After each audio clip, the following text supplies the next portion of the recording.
So let's talk a little bit about your experience in the theater before you came to the show here. I was an actress as a young performer. I was on Broadway. Did a lot of wonderful shows, worked with Tony Newley, created the role of Maggie in the chorus line in the original Broadway production. I had a wide, varied career. I worked with John Belushi and Chevy Chase and Lemmings.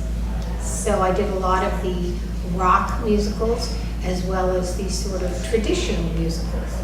And then did some straight plays as well, mostly off-Broadway. How many musicals would you say you were involved with? Yikes. I'm not big on counting, Oh, okay. but I would say easily 15. That's great. What brought you to Love Again? Love Again, I'm friends of Adryan and Doug, and I had directed the reading. And we had worked together on a variety of different projects. And it seemed a logical connection for me because I'm used to doing original pieces and directing original pieces and nurturing them. So it was a natural connection. What was the strongest theme as far as Love Again is concerned? I think that the strongest theme was first, in retrospect, the last musical of the three, which is, and I'm hopefully not giving anything away, Alzheimer's. And at the time that I first read the piece, my mom was in the tail end of her life and in Alzheimer's. She was an Alzheimer's victim. And so I was going through that personally. So I really connected to that spiritually.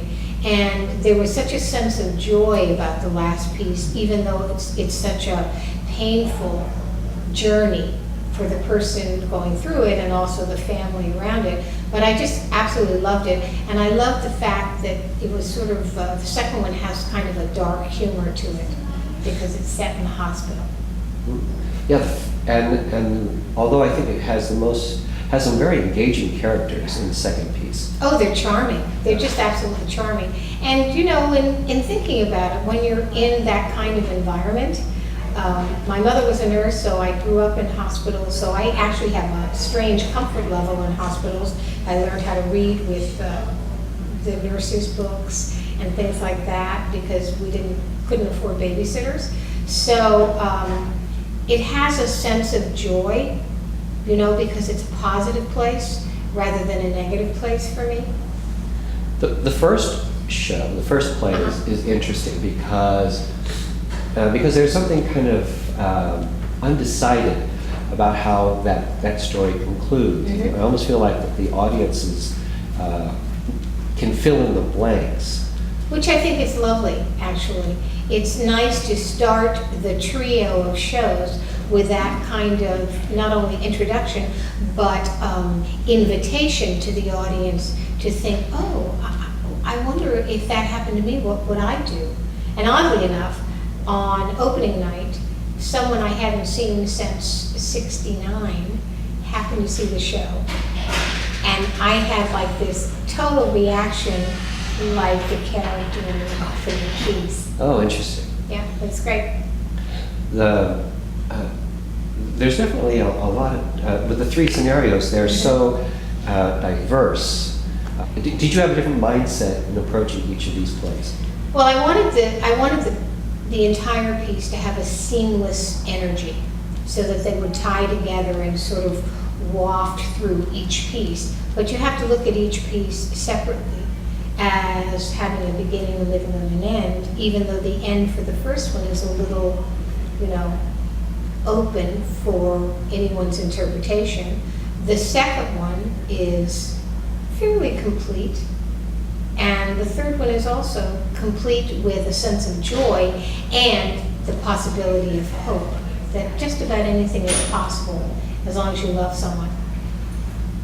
It's like a rainbow. It's three different colors of love.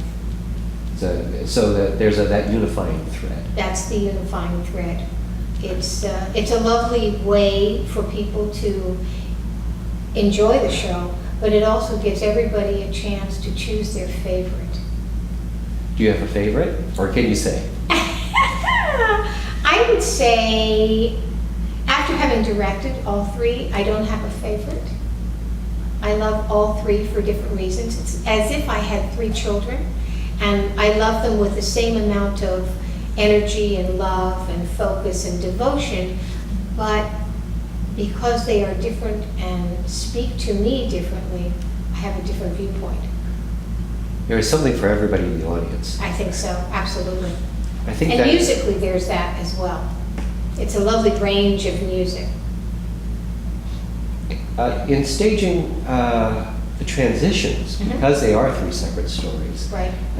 Clearly, you've been working with not just going from one play to the next, but also involved having the actors participate in those transitions. I think of them as a group narrator. You know, it's like a group narration. Okay, this one is complete and we're moving on. Come join us, we're moving on to the next one.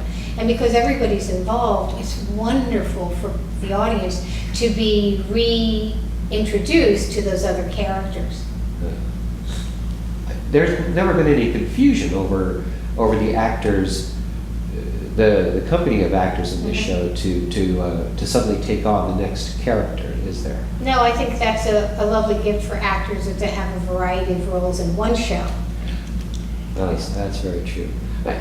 If there was one or two things that the audience needs to take away after seeing Love Again, what would you hope that they would take? I would think the first one would be possibility. The second one would be